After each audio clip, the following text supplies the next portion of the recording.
नमस्कार, मैं अमित और आप देख रहे हैं आंखें न्यूज 24। आइए नजर डालते हैं आज के महत्वपूर्ण खबरों पर। बिहार बिजनेस कनेक्ट मीट 2023 में शामिल होने के लिए कई देशों के देशी विदेशी निवेशक पहुंचे बिहार। के पाठक के नए फरमान से शिक्षकों की बढ़ी टेंशन।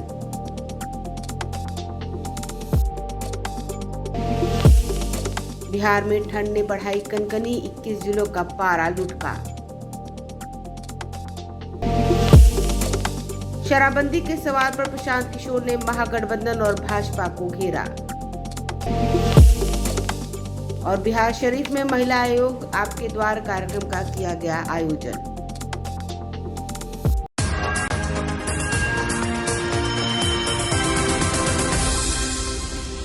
अब खबरें विस्तार से। इस खबर के प्रायोजक हैं Lohianagar Mount Carmel high school, Gyansthali high school और LMC communication. Bihar business connect meet 2023 में शामिल होने आने वाले 13 देशों के विदेशी निवेशक बुधवार की शाम मुजफ्फरपुर के बेला औद्योगिक क्षेत्र में चल रहे टेक्सटाइल क्लस्टर और बैग क्लस्टर में पहुंचे। बैग क्लस्टर और टेक्सटाइल क्लस्टर का भ्रमण करने के दरमियान विदेशी निवेशक बैग क्लस्टर में जीविका दीदियों और अन्य उद्यमियों से रूबरू होकर निवेश और मैन्युफैक्चरिंग यूनिट के बारे में जानकारी ली। इस दौरान उद्योग विभाग के निदेशक बियाडा और जिला उद्योग केंद्र के अधिकारी मौजूद रहे। बियाडा उद्योग विभाग के उप महाप्रबंधक रवि रंजन प्रसाद ने बताया कि 13 देशों के 60 निवेशकों के बिजनेस मीट और टूर में शामिल हुए। 2 दिवसीय बिहार बिजनेस कनेक्ट मीट में 13 देशों के दूतावास प्रतिनिधि, बिजनेस प्रतिनिधि और कंपनियों के प्रतिनिधि शामिल रहे। इस बिजनेस मीट में ताइवान, दुबई, बांग्लादेश, नेपाल और जापान के अलावा US, उज्बेकिस्तान, जर्मनी, सऊदी अरब, रूस, Vietnam, Netherland, Hungary, Malaysia, Mauritius और मोगादुशु के प्रतिनिधि शामिल हुए। इसमें exchanger, Britannia, Godrej, Patanjali, Foxconn, MD, Lulu group, Adani, Raymond के अलावा कई देशी और विदेशी कंपनी के प्रतिनिधि शामिल रहे। बिहार बिजनेस कनेक्ट मीट में मुजफ्फरपुर पहुंचे इन्वेस्टरों ने बिहार में व्यवसाय में अपार संभावनाएं जताई। उन्होंने कहा कि महानगरों में बिहार के ही मजदूर रहते हैं, अगर उन्हें घर में ही रोजगार मिलेगा तो वह दोगुनी मेहनत से काम करेंगे। साथ ही उन्होंने कहा कि जिस दर पर बिहार सरकार उन्हें शेड उपलब्ध करा रही है, उस दर में पूरे भारत में कहीं भी शेड उपलब्ध नहीं होगा। साथ ही उन्होंने कहा बिहार सरकार के द्वारा उद्योगों को बढ़ावा देने के लिए किए जा रहे कार्यों पर प्रशंसा व्यक्त करते हुए कहा कि काफ़ी कुछ हुआ है, काफ़ी कुछ होना बाकी है। ब्यूरो रिपोर्ट, आंखें न्यूज 24। बिहार एक बहुत अच्छा राज्य है और यहाँ पे आके बड़ा अच्छा लगा, क्योंकि यहाँ के लोग भी बड़े मिलनसार हैं और यहाँ पे बड़े लोगों में कैपेबिलिटी, पोटेंशियल काम करने की बहुत क्षमता बहुत है। इसलिए अगर इन सब पे गौर किया जाएगा तो बिहार की प्रगति बहुत ही तीव्र गति से होगी। जी, इन्वेस्टमेंट के भी व्यू से बहुत अच्छा है। अभी बहुत सस्ती ज़मीनें हैं और गवर्नमेंट के भी काफ़ी मदद गवर्नमेंट कह रही है, हम देंगे। बिहार बिजनेस कनेक्ट के 2023 के तहत आपको है सो कि यहाँ पे इंटरनेशनल है सो ब्रांड आए हुए हैं और सारे है सो कि बैग क्लस्टर, टेक्सटाइल क्लस्टर में जो भी हमारे यूनिटें हैं उसको देखते हुए इन्होंने सेड का, और कल है सो इन लोगों का पटना में राज्य स्तरीय मिलन है, तो वहाँ पे है सो कि इन लोग ये करेंगे। कितने डेलीगेट्स हैं? 80 डेलीगेट्स। किस किस कंट्री के डेलीगेट्स हैं? ये बाहर जापान से हैं जी, थाईलैंड से हैं और इंडिया के भी कुछ हैं। सो NRI हैं जो बाहर हैं के हैं, सारे US से भी हैं। तो ये लोग भ्रमण करने के बाद किस तरह का मतलब कि अनुभव अपने आप? बहुत अच्छा फील हुआ इन लोगों को। एक जगह पे क्रैच लेबर के लिए इतनी फैसिलिटी, सारा कुछ मिलना, इलेक्ट्रिसिटी और साफ़ सफाई, ये सब सारा चीज़ें मिली यहाँ पे। तो ये है सारा। सर नाम बता दें। Ravi Ranjan Prasad, deputy general manager, Muzaffarpur cluster. शिक्षकों को अब व्हाट्सएप पर छुट्टी नहीं मिलेगी। शिक्षा विभाग के अपर मुख्य सचिव की ओर से सभी जिलाधिकारियों को पत्र लिखा गया है। साथ ही स्कूलों में दोनों पालियों में निरीक्षण के लिए अधिकारी जाएंगे। शिक्षा विभाग ने यह साफ किया है कि व्हाट्सएप पर छुट्टी के आवेदन देकर शिक्षक चले जाते हैं, यह स्वीकार्य नहीं होगा।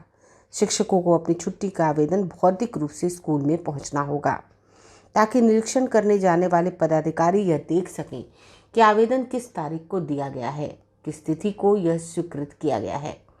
शिक्षा विभाग के अपर मुख्य सचिव के पाठक ने इसको लेकर सभी जिलाधिकारियों को पत्र लिखा है। जिलाधिकारियों को उन्होंने निर्देश दिया है कि वह जिला शिक्षा पदाधिकारियों को सूचित करें कि किसी भी शिक्षक, कर्मी और पदाधिकारी का आवेदन व्हाट्सएप पर नहीं लिया जाएगा। के पाठक ने अपने पत्र में कहा है कि 1 जुलाई से स्कूलों का निरीक्षण किया जा रहा है। इसके बेहतर परिणाम आए हैं। शिक्षकों की उपस्थिति बढ़ी है और समय से स्कूल खुल रहे हैं। 40,000 स्कूल का प्रतिदिन निरीक्षण हो रहा है। इस दौरान यह बात सामने आई है कि व्हाट्सएप पे आवेदन देकर शिक्षक छुट्टी पर चले जाते हैं। के पाठक ने यह भी कहा है कि स्कूलों का निरीक्षण प्राय दिन में एक बार होता है। कतिपय अनुशासनहीन शिक्षकों के बारे में यह पता चला है कि वह निरीक्षण होने के बाद समय से पहले 2 या 3 बजे के बीच स्कूल से नदारद हो जाते हैं। ऐसे कुछ मामले हमारे पदाधिकारियों ने पकड़े हैं। इसलिए अब स्कूलों का निरीक्षण 2 पालियों में किया जाएगा। पहली पाली में सुबह 9 से 12 बजे, दूसरी पाली में 2 बजे से 5 बजे के बीच निरीक्षण होगा। इसके लिए स्कूलों को 3 श्रेणियों में बांटे जाएंगे। पहली पाली, दूसरी पाली और दोनों पालियों में होने वाले निरीक्षण के लिए स्कूलों की श्रेणियां बनाई जाएंगी। शिक्षकों के बीच यह संदेश जाना चाहिए कि उनके स्कूल का निरीक्षण किसी भी समय अथवा दिन में 2 बार भी होंगे। स्कूलों का निरीक्षण के लिए रोस्टर अब मासिक नहीं बल्कि साप्ताहिक होगा। ब्यूरो रिपोर्ट, आंखें न्यूज़ 24। राजधानी पटना समेत बिहार में ठंड का असर दिखने लगा है। बुधवार को 21 जुलाई के तापमान में गिरावट देखी गई। सबसे ठंडा सबौर रहा। वहीं पटना में वायु प्रदूषण चरम पर है, जहां AQI 470 के पार पहुंच गया है। पटना समेत बिहार में ठंड बढ़ने लगी है। दिन पर दिन सर्दी तेवर दिखा रही है। बुधवार को पटना समेत 21 शहरों के तापमान में गिरावट दर्ज की गई। वहीं आज ज़्यादातर शहरों के अधिकतम और न्यूनतम तापमान में कोई विशेष बदलाव के आसार नहीं हैं, लेकिन पछुआ हवा के प्रभाव के कारण लोगों को कनकनी का एहसास होगा। इस दौरान दोपहर में अच्छी धूप खिलेगी। वहीं प्रदेश के अधिकतर जिलों के 1 या 2 स्थानों पर हल्के से मध्यम स्तर का कोहरा छाए रहने की भी उम्मीद है। बुधवार को पटना सहित राज्य के 21 शहरों के न्यूनतम तापमान में गिरावट और 10 में वृद्धि दर्ज की गई। पटना सहित 22 शहरों के अधिकतम तापमान में गिरावट और 9 शहरों में वृद्धि हुई है। प्रदेश का सबसे ठंडा शहर 8 डिग्री सेल्सियस के साथ लगातार दूसरे दिन सबौर रहा। वहीं 26 डिग्री सेल्सियस के साथ सबसे ज़्यादा अधिकतम तापमान मोतिहारी में दर्ज किया गया।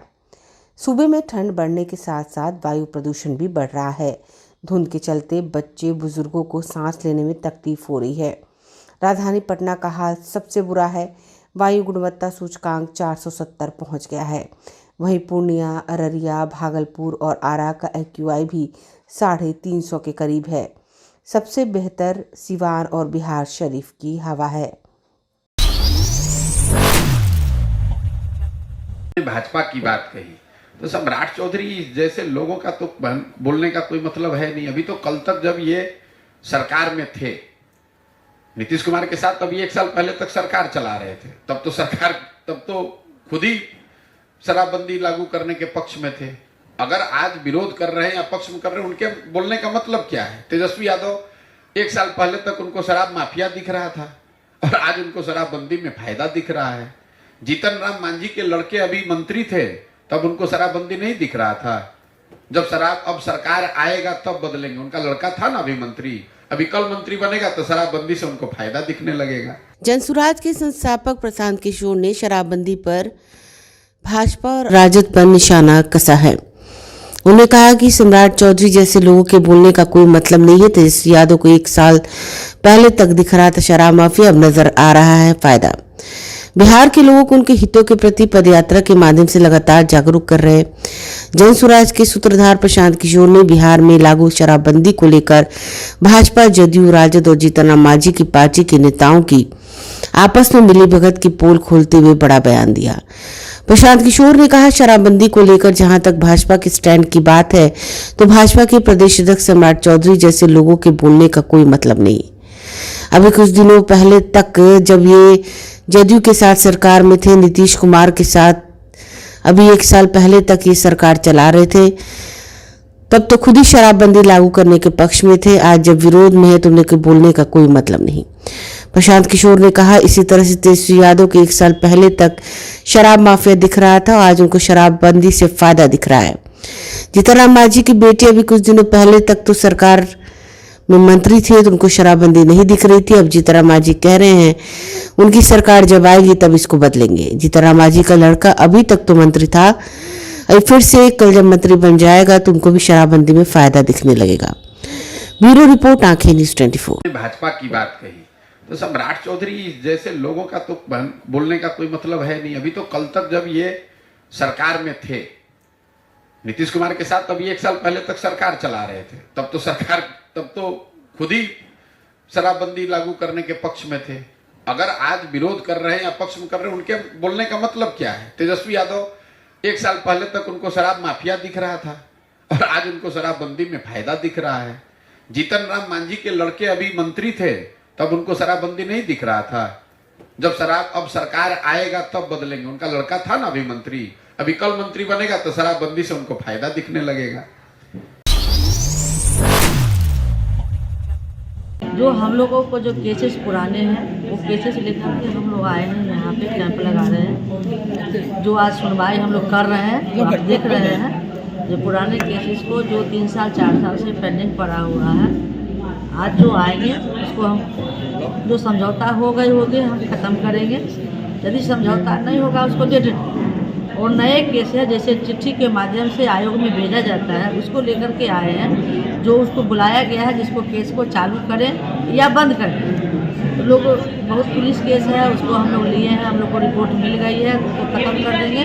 जो लोग केस करने आएंगे जो पुनः जिनको नालंदा जिले के बिहार शरीफ में 2 दिवसीय महिला आयोग आपके द्वार कार्यक्रम आयोजित किया गया। इस दौरान महिला आयोग के अध्यक्ष सौम्या देवी ने कहा, जो महिला से जुड़ी पुरानी मामले हैं उसे निपटारा करने आए हैं। उन्होंने कहा कि आज जो मामला का समझौता कर निपटारा हो जाएगा उसे आज ही समाप्त कर दिया जाएगा और जो शेष बचेगा उसे अगली सुनवाई करते हुए आगे की ओर कार्रवाई की जाएगी। ब्यूरो रिपोर्ट, आंखें न्यूज़ 24। कार्यक्रम में हम लोग का है महिला आयोग आपके द्वारा। जो हम लोगों को जो केसेस पुराने हैं वो केसेस लेकर के हम लोग आए हैं, यहाँ पे कैंप लगा रहे हैं। जो आज सुनवाई हम लोग कर रहे हैं, तो आप देख रहे हैं जो पुराने केसेस को जो 3 साल 4 साल से पेंडिंग पड़ा हुआ है, आज जो आएंगे उसको हम जो समझौता हो गए हम ख़त्म करेंगे। यदि समझौता नहीं होगा उसको दे देंगे। और नए केस है जैसे चिट्ठी के माध्यम से आयोग में भेजा जाता है, उसको लेकर के आए हैं। जो उसको बुलाया गया है जिसको केस को चालू करें या बंद करें।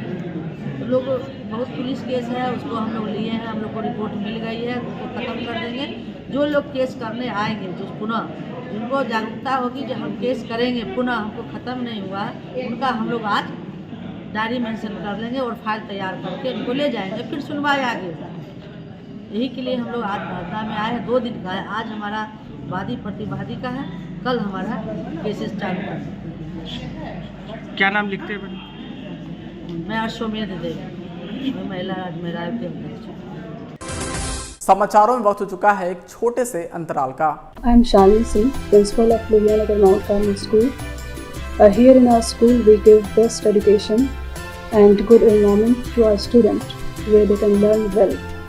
We provide here well-equipped lab, well-equipped, well-stocked library. We have here well-trained teacher also. We have a sports playground for cricket, volleyball, football, and also provision for indoor activities.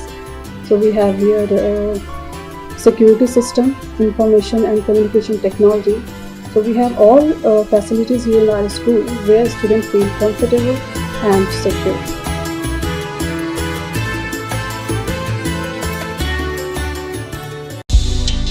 आप पत्रकारिता के क्षेत्र में अपना कैरियर बनाना चाहते हैं तो आज ही royal Ashoka institute of mass communication and journalism में अपनी जगह सुनिश्चित करें।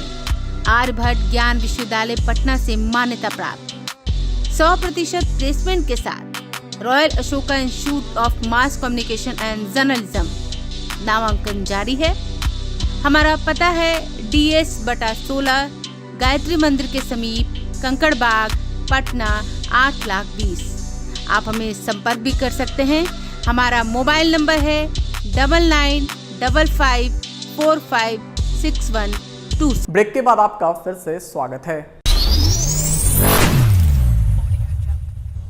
लगातार बढ़ रहे अपराध के ग्राफ को देखते हुए एडीजी ने प्रेस कॉन्फ्रेंस कर बताया कि YouTube, Instagram, Facebook awareness public को बताने के लिए है ताकि लोग इस बात को समझें और सोशल मीडिया के ज़रिए अगर वो एंटी सोशल लोगों से जुड़ रहे हैं तो अपराध का ग्राफ ऐसे में बढ़ता है। आगे एडीजी ने क्या कुछ बताया है, सुनिए। सोशल मीडिया पे हम लोग का प्रेजेंस है, ये मतलब नहीं है कि इंटरनेट पे जितना कंटेंट है वो सारा कंटेंट हम लोग एक साथ मॉनिटर कर पा रहे हैं। डेफिनेटली इस लेवल की क्षमता भी किसी के पास भी नहीं होगी कि कंटिन्यूसली। तो इंटरनेट पे भी मॉनिटरिंग की बात करें, चाहे उसको डिफरेंट तरीके से अपने परिप्रेक्ष्य में यूज़ करने की, तो डिफरेंट लोगों का काम बटा हुआ होता है। और अगर मैं बिहार पुलिस की बात करूँ तो बिहार पुलिस को यदि कोई पब्लिक के द्वारा इस प्रकार का आपत्तिजनक कंटेंट उपलब्ध कराया जाता है या इसके अलावा जो हम लोग के सोशल मीडिया हैंडल के ऑपरेटर्स हैं उनकी नॉलेज में जो कंटिन्यूसली वो चेक करते रहते हैं, सोशल मीडिया पेट्रोलिंग बोल लीजिए आप उसको, तो उनके अगर नज़र में कोई ऐसा कंटेंट आता है तो डेफिनेटली हम लोग उस पर कार्रवाई करते हैं। उसका भी मेरे पास डेटा है, मैं आपको उपलब्ध करा देता हूँ कि हम लोगों ने कितने कंटेंट को हम लोगों ने पकड़ा और उस पर टेक डाउन नोटिसेस हम लोगों ने जारी करने के लिए ट्विटर वगैरह से यहाँ से मैसेज वगैरह और मेल वगैरह किया। तो कई ऐसे अकाउंट्स को जो कि कंटिन्यूसली ऐसे आपत्तिजनक कंटेंट को जनरेट कर रहे थे, तो टेक डाउन नोटिसेस के माध्यम से ऐसे अकाउंट्स को भी हम लोगों ने कड़ी कार्रवाइयाँ करी हैं। तो वो डेटा भी आप इनके साथ शेयर कर देना कि कितने टेक डाउन नोटिसेस हम लोगों ने दिए और कितने ऐसे अकाउंट्स। सोशल मीडिया में आज भी कुछ ऐसे कोई लिंक है, मतलब उसके थ्रू वो क्राइम करते हैं, उसको आप किस तरह है? नहीं, आपका प्रश्न मैं क्लियरली समझा नहीं। तो सोशल मीडिया पे है नहीं, जैसे आप कह रहे हो ऐसा सोशल मीडिया पे लिए जो जिसको बोलते हैं डार्क नेट और जो कि अनइंडेक्स पार्ट है इंटरनेट का, तो उसके माध्यम से कई लोग जो एंटी सोशल एलिमेंट्स हैं उसको यूज़ करते हैं। तो जो तो पार्ट इंडेक्स ही नहीं है उसको कंटिन्यूसली हम लोग नहीं मॉनिटर कर रहे हैं। सोशल मीडिया के माध्यम से इस प्रकार की चीज़ों की या वेपन्स की सेलिंग ओपनली नहीं की जाती है, और क्योंकि वो डेफिनेटली सोशल मीडिया ऐसा इतना कॉमन प्लेटफॉर्म है, उस पर किसी ना किसी की नज़र में पड़ जाएगा और उस पर डेफिनेटली कार्रवाइयाँ होंगी। अगर डार्क वेब और डार्क नेट की बात करें तो आज की डेट में हम लोग डार्क वेब को या डार्क नेट को नहीं मॉनिटर कर रहे हैं। यहाँ से अभी अपराध में गिरावट का ये सोशल मीडिया कनेक्शन से कोई डायरेक्ट ऐसा ये एक सर्विस को आप इसको एक सर्विस के रूप में लीजिए कि पब्लिक को एक सेवा मिल रही है। यदि अपनी बात पहुँचानी है तो अपनी बात वो डेफिनेटली पहुंचा सकते हैं। इससे ये चेक ज़रूर लगता है कि लोगों के जो एंटी सोशल एलिमेंट्स हैं उनके मन में ये ज़रूर रहता है कि कोई भी, यदि आज कल सभी के पास स्मार्टफोन है, हर कोई फ़ोटो ले सकता है, यदि कोई मेरी अनऑथराइज्ड या इलीगल एक्टिविटी कैप्चर हो जाती है तो त्वरित गति से पुलिस के पास पहुंचाई जा सकती है उनके सोशल मीडिया हैंडल्स के माध्यम से। और जैसा कि मैंने आप लोग को पूर्व में भी बताया था, यदि कोई सूचना हम लोग को सोशल मीडिया के माध्यम से आती है तो उस पर हम लोग विधि सम्मत कार्रवाई करते हैं। एक हम लोग का पूरा setup up to district level तैयार है। डिस्ट्रिक्ट लेवल पे भी जो सोशल मीडिया ऑपरेटर्स हैं उसके यहाँ पे नियमित रूप से ट्रेनिंग कराई गई है। तो आज की डेट में सभी डिस्ट्रिक्ट्स में जो भी सोशल मीडिया हैंडल कर रहे हैं वो पूरे ट्रेंड स्टाफ हैं, जिनको यहाँ पे हम लोगों ने एक मॉड्यूल के तहत 1 महीने में ट्रेनिंग दी थी। तो उस पर डिस्ट्रिक्ट उसको एक्नॉलेज करता है जो सूचना पुलिस मुख्यालय के हैंडल्स के द्वारा भेजी जाती है, और एक्नॉलेज करते हुए फर्दर विधि सम्मत कार्रवाई करता है। सर इसका कोई डाटा है सर, मतलब कितने लोगों को इससे सुनाया भी है? सर तो कई तरह के सोशल मीडिया पे लोग कमेंट करते हैं, जानकारी देते हैं, तो उसको किस तरह से बिहार पुलिस मुख्यालय सोशल मीडिया से देखते हैं? हाँ, एक एक करके मैं आपको बताता हूँ। तो इसमें पब्लिक का, जैसा मैंने बताया आपको, लोगों के जुड़ने का डेटा हम लोग के पास है। और यदि आप इम्प्रेशंस और उसकी बात करेंगे तो फेसबुक के माध्यम से हम लोग, अगर पास्ट 90 डेज़ की बात करें तो हम लोग की जो रीच बोलेंगे फेसबुक पे वो 30 मिलियन प्लस की रीच थी। और फेसबुक पे इम्प्रेशंस की बात करेंगे तो फेसबुक के इम्प्रेशंस भी हम लोग के लगभग 2 मिलियन के आसपास थे। तो डेफिनेटली हम लोग की रीच काफ़ी है और इम्प्रेशंस भी काफ़ी हैं, जो दिखाता है कि जो पब्लिक है वो हम लोग के कंटेंट्स के साथ इंगेज कर रही है। तो एक वो ऑब्जेक्टिव पैरामीटर्स हैं हम लोग के पास, जिससे हम लोग को एक ये भी पता चलता है किस प्रकार का जो हम लोग जो कंटेंट जनरेट कर रहे हैं। बिहार पुलिस के सभी सोशल मीडिया हैंडल्स पे डिफरेंट टाइप का कंटेंट नियमित रूप से डाला जाता है, जो कि इंफॉर्मेटिव हो सकता है, एजुकेशनल हो सकता है, कि लोगों को जिसमें हम लोग जानकारियाँ देते हैं उनके अधिकारों के बारे में, विभिन्न अधिनियमों के बारे में। तो एजुकेशनल भी हो सकता है, इंफॉर्मेटिव भी हो सकता है, और उसके अलावा कोई स्पेसिफिक जो कैंपेन्स चलाए जाते हैं, स्पेसिफिक कैंपेन्स भी चलते रहते हैं। और आजकल जो सोनपुर मेला चल रहा है आप लोग देख रहे हो, तो उसके कंटेक्स्ट में जो लाइव स्ट्रीमिंग वगैरह की जा रही है उसको भी हम लोग अपने सोशल मीडिया हैंडल्स पे चला रहे हैं। 2047 तक आत्मनिर्भर और विकसित राष्ट्र बनाने के सपने को साकार करेंगे। गुलामी की मानसिकता को जड़ से उखाड़ फेंकेंगे।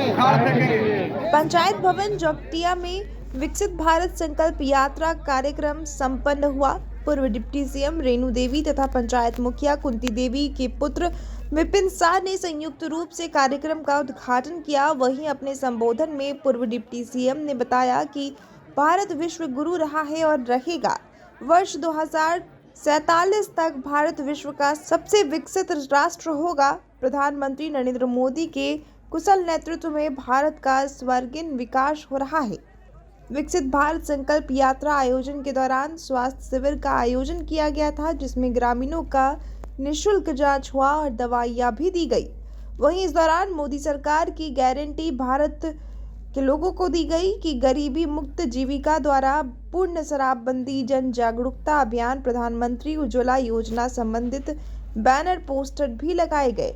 वहीं इस अवसर पर मुखिया कुंती देवी, मुखिया पुत्र विपिन शाह, प्रखंड विकास पदाधिकारी वरुण केतन, पंचायत सचिव विनोद राव सहित कई भाजपा नेता और सैकड़ों महिला पुरुष उपस्थित रहे।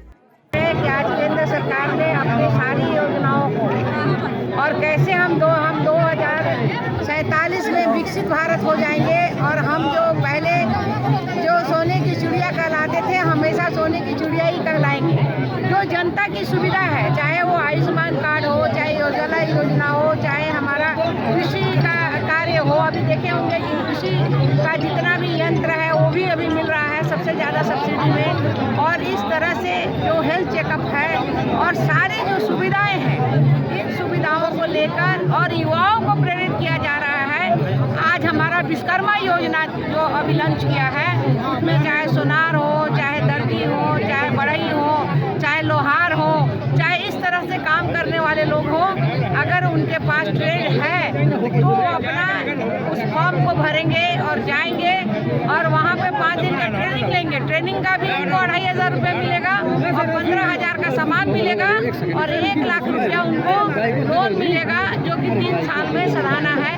तो ऐसे सारे कार्यक्रम को लेके हम लोग सबको ही लगे हुए हैं कि हर देश का एक एक नागरिक सबको ही मिलकर अगर काम करेगा तो हमारा देश विकसित होगा, हमारा विकास होगा। आज आप देखे होंगे कि हम 11 पावदान से आज 5वें पावदान पे पहुंच गए हैं। भविष्य होगा तो हम तीसरे और दूसरे और प्रथम स्थान पर भी आ सकते हैं, जब हमारा युवा साथी सारे लोग साथ देंगे, सारा काम करेंगे, ईमानदारी से हम काम करेंगे, तो निश्चित रूप से जो विजन है माननीय प्रधानमंत्री नरेंद्र मोदी जी का, वो विजन साकार होगा। इसलिए हम विकसित भारत के लिए इस कल्पना को लेके हर पंचायत में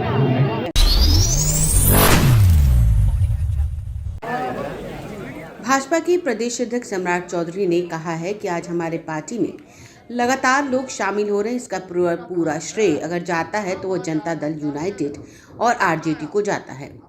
वहां से लोगों का विश्वास उठ गया, इसलिए राजद और जदयू को छोड़कर हमारी पार्टी में लोग शामिल हो रहे हैं। सम्राट चौधरी ने कहा कि 18 साल से बिहार में मुख्यमंत्री नीतीश कुमार हैं और उसके 15 साल पहले तक लालू प्रसाद यादव, लेकिन जब दोनों पर से पार्टी के लोगों का विश्वास उठ गया है। सम्राट चौधरी ने कहा कि भारतीय जनता पार्टी के एक एक कार्यकर्ता 2024 का इंतजार कर रहा है कि 24 के लोकसभा चुनाव में 40 के 40 सीट जीतकर दोनों लोग यानी नीतीश कुमार और लालू प्रसाद यादव को हराना है। सम्राट चौधरी ने नीतीश कुमार पर बड़ा बयान देते हुए कहा कि नीतीश कुमार का राजनीतिक हैसियत 1995 में मात्र 6 सीट वाली विधायक की थी। इसके बावजूद भी वह मुख्यमंत्री के उम्मीदवार थे और रेल मंत्री भी बनाए गए थे। सम्राट चौधरी ने कहा कि भाजपा सभी का सहयोग करती है और अति पिछड़े के बेटे को आज मुख्यमंत्री बनाया। सम्राट चौधरी ने कहा कि हम आप लोगों को भरोसा देते हैं कि 24 में फिर से नरेंद्र मोदी की सरकार और 25 में बिहार में भाजपा की सरकार बनेगी। लालू यादव पर बयान देते हुए सम्राट चौधरी ने कहा कि 1990 से लेकर 2005 तक लालू यादव ने किसी को भी आरक्षण देने का काम नहीं किया। लालू यादव केवल अपने परिवार, अपनी पत्नी, बेटा, बेटी और बहन को ही आगे बढ़ाने का काम किए। सम्राट चौधरी ने कहा लेकिन भाजपा है तो सब कुछ मुमकिन है। यहाँ विष्णु भी होंगे, मोहन भी होंगे और भजन करता भी होंगे। इसका पूरा श्रेय यदि जाता है तो जनता दल यूनाइटेड और राजद को जाता है। वहां से विश्वास उठ गया, अब वहां विश्वास नहीं रहा क्योंकि लोगों ने इतना छला है।